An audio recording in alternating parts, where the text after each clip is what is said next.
I realized the Jamaica government are trying to convince our generation of women that we need to have more children because the birth rate nationally is declining. And I kid you not, I pulled up on TikTok this morning and didn't I not see a crib going for $24,000? Hello, hello, who? And the price of formula and diapers is the cost of a car. And not to mention the prevalence of postpartum depression. Let me not even talk about how much money it takes if you can have a pitney. But just serious them. And you are trying to convince lazy me. We wake up 1 o'clock in the day, enough days, make pancake and ramen for dinner, and go about my business anytime, anywhere, and a response about nobody to me for a pitney. That's crazy. Oh boy, I've got to incentivize that little bit. You understand? I feel like I speak fairly for all of the women in our generation. There's a growing crisis unfolding in Jamaica, and it's not making headlines, but it should. And for the first time in decades, Jamaica is facing a sharp decline in birth rates, and people are choosing not to have children. And this isn't just a private issue. It's a national emergency that could reshape the future of the entire country. Hello everyone, welcome back to Trending Pulse Worldwide, the channel where I break down the real issues that affect everyday people, especially within Black community in the Caribbean. I'm your girl Amy, and today we are talking about something deeply personal and politically urgent. Why are Jamaicans refusing to have children, and what does this mean for the future of Jamaica? So the numbers are finally out, and that is the number of children that are being born in Jamaica, that is.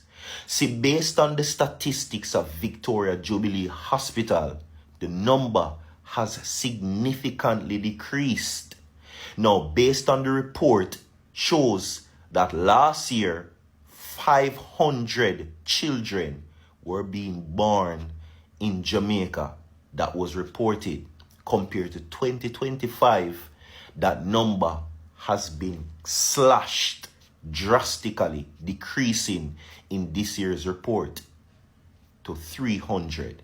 Yes, the woman them now breed again. First of all, let's begin with the facts. In 2000, Jamaica recorded over 56,000 births. In 2010, that dropped to around 40,000. By 2022, only 31,276 live births were recorded, nearly a 50% drop over 20 years, according to Jamaica Gleaner and Loop Jamaica. The total fertility rate, that's the average number of children each woman is having, is now 1.9, below the 2.1 replacement level needed to maintain the population. And if this trend continues, Jamaica could face a shrinking population by 2030. Let us talk about the factors that affect why women, especially women in Jamaica, have decided not to have children anymore, or enough children for their liking. Let us start with the simple fact that there is literally a Pampers and formula scarcity out here that they're not addressing. It's not just a thing of the US, because if it is short over there and we get majority of that stuff over there, then it must have been short out here as well.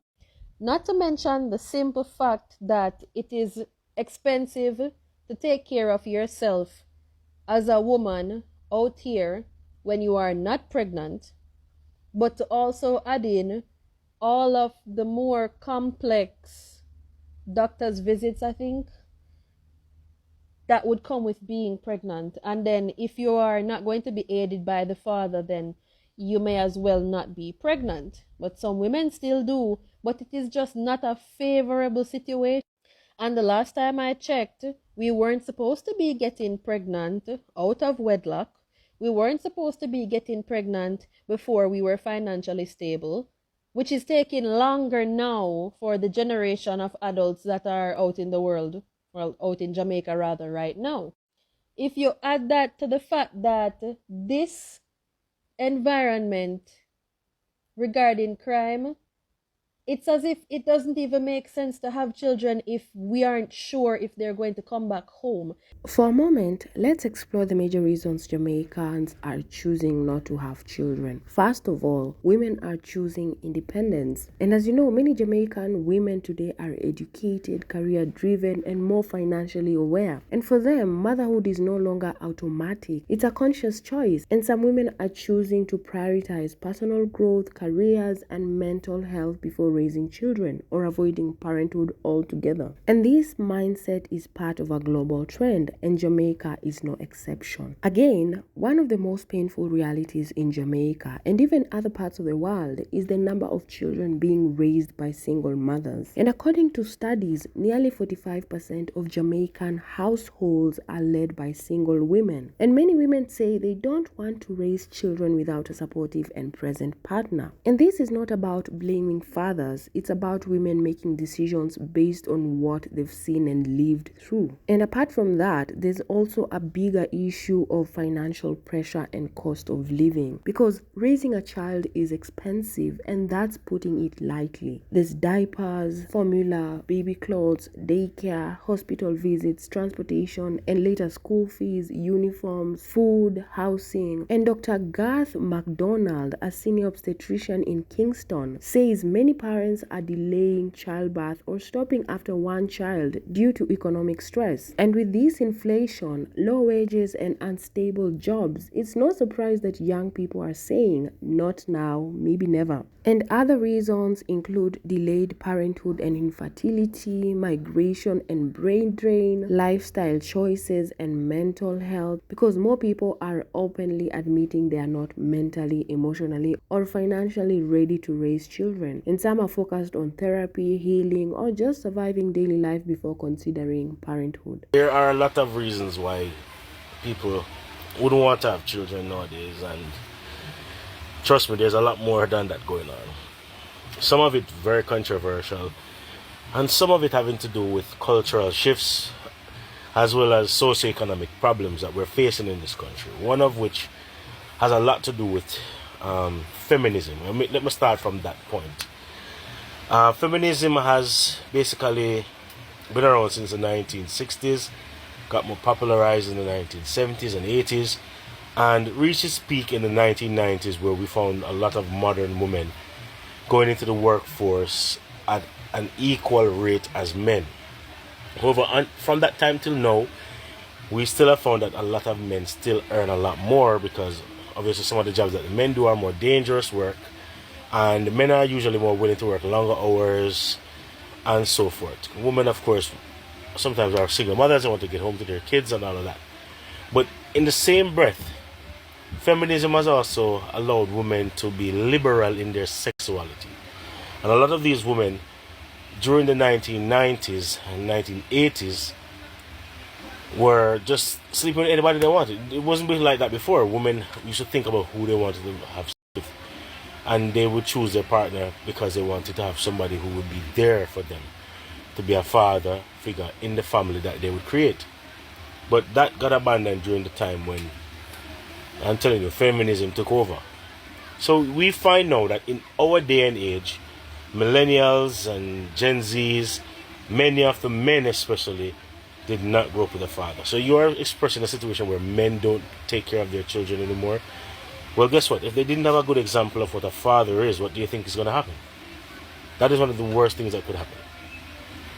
Let's take it a little bit deeper than that, though. Socioeconomically, Jamaica is one of the places where economic stresses are some of the worst in the Caribbean. Mind you, we have some of the most talented people on the planet.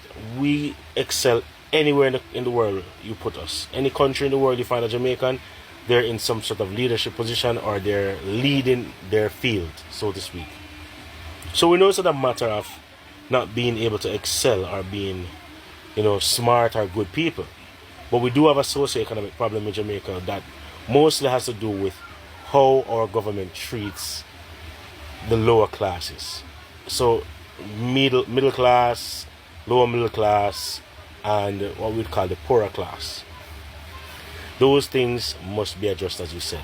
Healthcare has been some of the worst, in the worst condition it has ever been in Jamaica.